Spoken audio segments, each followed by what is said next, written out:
There's no feeling more intense than starting over. If you deleted your homework the day before it was due, as I have, or if you left your wallet at home and you have to go back after spending an hour in the commute. If you won some money at the casino and then put all your winnings on red but it came up black. If you got your best shirt dry cleaned before a wedding and then immediately dropped food on it. If you won an argument with a friend and then later discovered that they just returned to their original view. Starting over is harder than starting up. If you're not ready for that, like if you've already had a bad day, then what you're about to go through might be too much. Feel free to go away and come back. I'll be here. Alright, thanks for coming with me on this trip. I'll understand if you have to take a break at any point. Just find a safe place to stop and quit the game. And don't worry, I'll save your progress, always, even your mistakes. This game is a homage to a free game that came out in 2002, titled Sexy Hiking. The author of that game was Jazuo, a mysterious Czech designer who was known at the time as the father of B games. And B games are rough assemblages of found objects. Designers slap them together very quickly and freely, and they're often too rough and unfriendly to gain much of a following.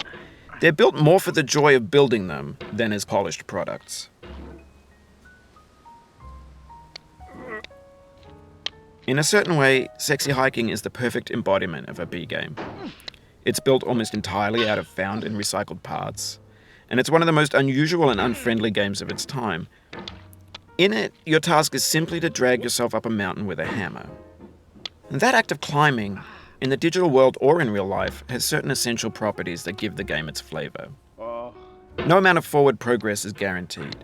Some cliffs are too sheer or too slippery. And the player is constantly, unremittingly in danger of falling and losing everything. Anyway, when you start Sexy Hiking, you're standing next to this dead tree that blocks the way to the entire rest of the game. It might take you an hour to get over that tree, and a lot of people never got past it. You prod and you poke at it, exploring the limits of your reach and your strength, trying to find a way up and over. And there's a sense of truth in that lack of compromise. Most obstacles in video game worlds are fake. You can be completely confident in your ability to get through them once you have the correct method or the correct equipment or just by spending enough time. In that sense, every pixelated obstacle in Sexy Hiking is real. The obstacles in Sexy Hiking are unyielding, and that makes the game uniquely frustrating. But I'm not sure Jazuo intended to make a frustrating game. The frustration is just essential to the act of climbing, and it's authentic to the process of building a game about climbing. A funny thing happened to me as I was building this mountain. I'd have an idea for a new obstacle, and I'd build it, test it, and it would usually turn out to be unreasonably hard. But I couldn't bring myself to make it easier. It already felt like my inability to get past the new obstacle was my fault as a player rather than as a builder. Imaginary mountains build themselves from our efforts to climb them, and it's our repeated attempts to reach the summit that turns those mountains into something real. When you're building a video game world, you're building with ideas, and that can be like working with quickset cement. You mold your ideas into a certain shape that can be played with, and in the process of playing with them, they begin to harden and set until they're immutable, like rock. And at that point, you can't change the world. Not without breaking it into pieces and starting fresh with new ideas. For years now, people have been predicting that games would soon be made out of prefabricated objects, bought in a store and assembled into a world. And for the most part, that hasn't happened, because the objects in the stores are trash. I don't mean they look bad or that they're badly made, although a lot of them are. I mean they're trash in the way that food becomes trash as soon as you put it in the sink. Things are made to be consumed and used in a certain context, and once the moment is gone, they transform into garbage. In the context of technology, those moments pass by in seconds. Over time, we've poured more and more refuse into this vast digital landfill that we call the internet. It now vastly outnumbers and outweighs the things that are fresh and untainted and unused. When everything around us is cultural trash, trash becomes the new medium, the lingua franca of the digital age. And you can build culture out of trash. But only trash culture. B games, B movies, B music, B philosophy. Maybe this is what digital culture is. A monstrous mountain of trash, the ash heap of creativity's fountain. A landfill with everything we ever thought of in it. Grand, infinite, and unsorted. There's 3D models of breakfast, Gen X's fanfic novels, scan magazines, green screen Shia LaBeouf, banned snuff scenes on LiveLeak. Facebook's got lifelike bots with unbranded adverts and candid shots of Kanye and Taylor Swift mashups, car crash epic failed GIFs, Russian dashcam vids, discussions of McRibs, discarded, forgotten, unrecycled, muddled, rotten, untitled. Everything's fresh for about 6 seconds, until some newer thing beckons, and we hit refresh. And there's years of persevering, disappearing into the pile, out of style, out of sight. In this context, it's tempting to make friendly content that's gentle, that lets you churn through it but not earn it. Why make something demanding if it just gets piled up in the landfill, filed in with the bland things? When games were new, they wanted a lot from you. Daunting you, taunting you, resetting and delaying you. Players played stoically. Now everyone's turned off by that. They want to burn through it quickly, a quick fix for the fickle, some tricks for the clicks of the feckless. But that's not you, you're an acrobat. You could swallow a baseball bat. Now I know, most likely you're watching this on YouTube or Twitch, while some dude with 10 million views does it for you, like a baby bird being fed chewed up food. That's culture too. But on the off chance that you're playing this, what I'm saying is, trash is disposable, but maybe it doesn't have to be approachable. What's the feeling like? Are you stressed? I guess you don't hate it if you got this far. Feeling frustrated? It's underrated. An orange is sweet, juicy fruit locked inside a bitter peel. That's not how I feel about a challenge. I only want the bitterness. It's coffee. It's grapefruit. It's licorice.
It feels like we're closer now, composer and climber, designer and user. You could have refused, but you didn't. There was something in you that was hidden, that chose to continue.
It means a lot to me that you've come this far, endured this much.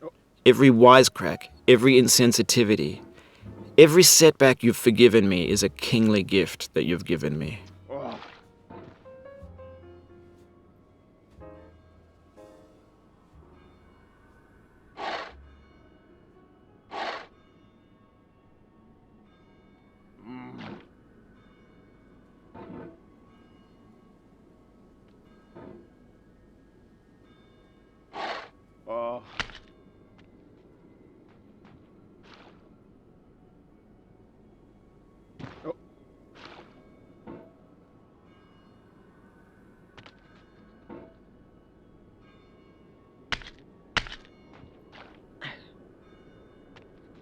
We have the same taste, you and I. It's not ambition. It's ambition's opposite. An obdurate mission to taste defeat. You'll feel bad if you win, so I put this snake in for you.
Have you thought about who you are in this? Are you the man in the pot, Diogenes? Are you his hand? Are you the top of his hammer? I think not. Where your hand moves, the hammer may not follow, nor the man, nor the man's hand. In this you're his will, his intent, the embodied resolve in his uphill ascent.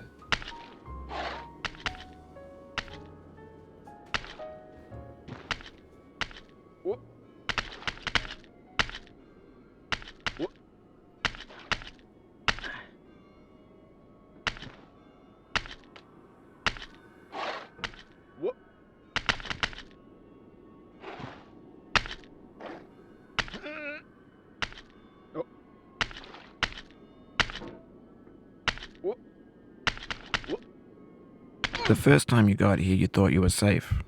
A base camp for reaching the summit. That's how it seemed on its face the first time, but your face can fall fast when you plummet.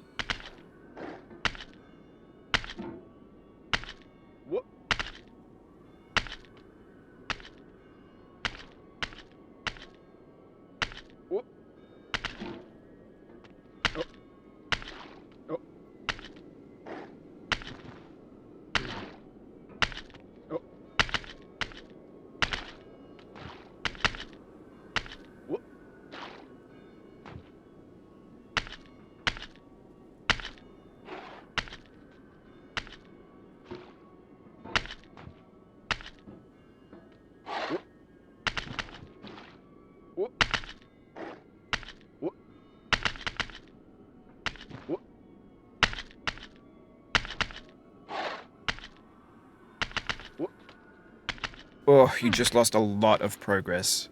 That's a deep frustration, a real punch in the gut.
This gets more frightening each time you return. Knuckles whitening, stomach tightening. Once bitten, so many times burned.